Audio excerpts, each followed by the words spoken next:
जय श्री राम दोस्तों। आज मेरे गीता के पाठ का श्लोक का 10वां दिन है, तो मैं अपना गीता का पाठ शुरू करने जा रहा हूँ। जय श्री राम।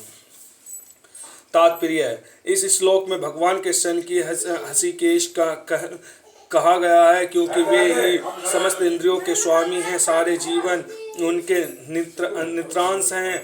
अतः जीवों की इंद्रियां भी उनकी इंद्रियों के आस हैं। चूंकि निवेशावाद ही जीवों की इंद्रियों का कारण बताने में असमर्थ है, इसलिए वे जीवों को इंद्र रहित या निर्विशेष कहने के लिए उत्सुक रहते हैं। भगवान समस्त जीवों के हृदयों में स्थित होकर उनकी इंद्रियों का निर्देशन करते हैं, किंतु वे इस तरह निर्देशन करते हैं कि जीव उनकी शरण ग्रहण कर ले। और विशुद्ध भक्त की इंद्रियों का तो वे प्रत्यक्ष निर्देशन करते हैं। यहाँ कुरुक्षेत्र की युद्ध भूमि में भगवान कृष्ण अर्जुन की दिव्य इंद्रियों का निर्देशन करते हैं, इसलिए उनको हृषिकेश कहा गया है। भगवान के विविध कार्यों के अनुसार उनके विभिन्न नाम है। चल बाहर निकल आ मत जिए, दोबारा पिटाई कर दूं। उदाहरणार्थ इनका एक नाम मधुसूदन है, क्योंकि हाँ बोल, इसे छील दूं?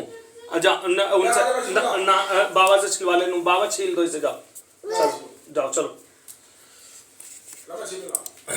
उदाहरणार्थ इनका एक नाम मधुसूदन है, क्योंकि उन्होंने मधु नाम के असुरों को मारा था। वे गौरवों तथा इंद्रियों को आनंद देने के कारण गोविंद कहलाते हैं। वासुदेव के पुत्र होने के कारण इनका नाम वासुदेव है।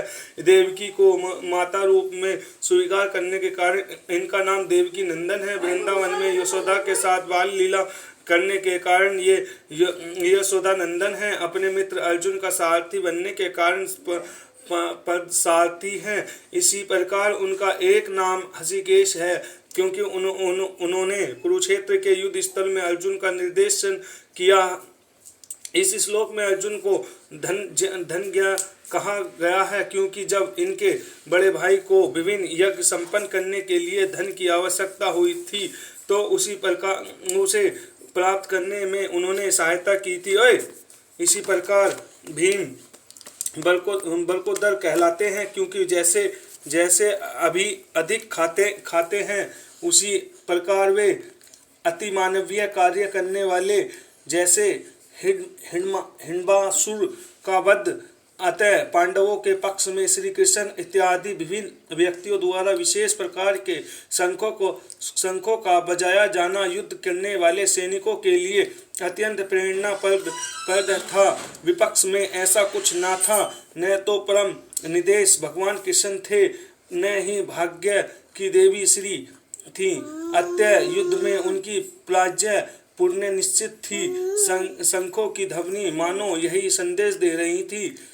अनंत विजय राजा कुंती पुत्रो युधिष्ठिरः नकुल सदेव सौक्ष्मणि पुष्कोः कश्यप परमेश्वः सिंहणी च महारथः दृष्ट धूमो विराटक्ष सत्यक श्राप राजितः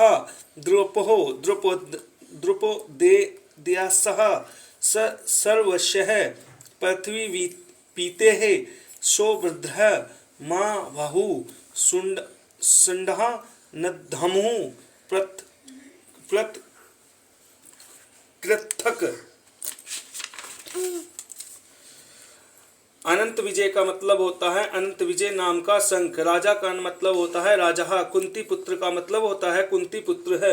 युधिष्ठिर का मतलब होता है युधिष्ठिर। नुकुल का मतलब होता है नुकुल। सहदेव का मतलब होता है सहदेव। ने चैत्र का मतलब होता है तथा सुघोष का मतलब होता है सुघोष। मणिपुष्कोह का मतलब होता है सुघोष तथा मणिपुष्पक नामक शंख। कस्याह का मतलब होता है काशी वाराणसी के राजा के ने। चय का मतलब होता है तथा परम ईसु आस का मतलब होता है महान धनुधर। शंखणी का मतलब होता है शंखणी ने। चय का मतलब होता है भी। महा का मतलब होता है रथ। महारथ का मतलब होता है हजारों से अकेले लड़ने वाले। धृष्ट घुमन का मतलब होता है धृष्ट घुमन। राजा द्रुपद के पुत्र विराट का मतलब होता है विराट राजा, जिसने पांडवों को उनके अज्ञातवास के समय शरण दी। जय का भी माधुरी, अरे इसे लेकर जाए यार, इनने सारे हाथ पैर गंदे कर दिए। यहाँ से ऐसे यहाँ से बाहर चल, बाहर, हाँ बाहर जा, बाहर। देखिए ये देखिए सारे बिखेर दिए हैं। विराट का मतलब होता है विराट राजा जिसने पांडवों के नाम अज्ञातवास के समय शरण दी। जय का मतलब होता है भी। सत्य का मतलब होता है सात्या के युद्धाधन श्री कृष्ण के साथी। जय का मतलब होता है तथा। पराजित का मतलब होता है कभी न जीतने वाला सदा विजयी। द्रुपद का मतलब होता है द्रुपद पंचाल के राजा ने। द्रौपदी का मतलब होता है द्रौपदी के पुत्र ने। जय का भी मतलब होता है भी। सर्वस्य का मतलब होता है सभी पृथ्वी पते हे राजा। सौभात्र का मतलब होता है सौभात्र पुत्र अभिमन्यु ने। जय का भी मतलब होता है भी। महाबहु का मतलब होता है विशाल भुजाओं वाला। सडान का मतलब होता है शंख। धत्यमुहा का मतलब होता है बजाएं। परतक का मतलब अलग अलग। हे राजा कुंती पुत्र राजा युधिष्ठिर ने अपना अनंत विजय नामक शंख बजाया तथा नकुल और सहदेव ने सघुष्व एक मणि पुष्प का शंख बजाया। महान धनुधर काशीराज परम युद्ध शंखनी धृष्ट विराट अजय सात्ताहिक द्रुपदी के पुत्र तथा समुद्र के महाबहु पुत्र आदि सबों ने अपने अपने शंख बजाए। तात्पर्य, संजय ने राजा धृतराष्ट्र को अत्यंत चतुराई से यह बताया कि पांडवों के पुत्र को धोखा देने तथा राज्य सिंहासन पर अपने पुत्रों को आसीन करने की यह अविवेकपूर्ण नीति संलग्न नहीं थी। लक्षणों से पहले से ही यह सूचित हो रहा था कि इस महायुद्ध से सारा कुरुवंश मारा जाएगा।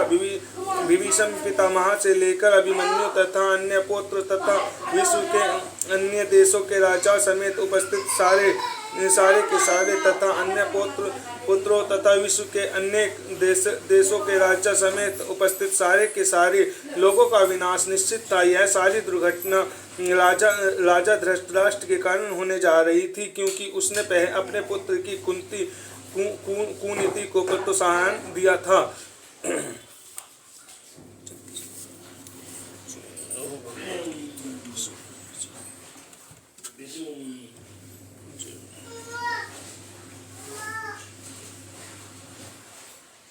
Mas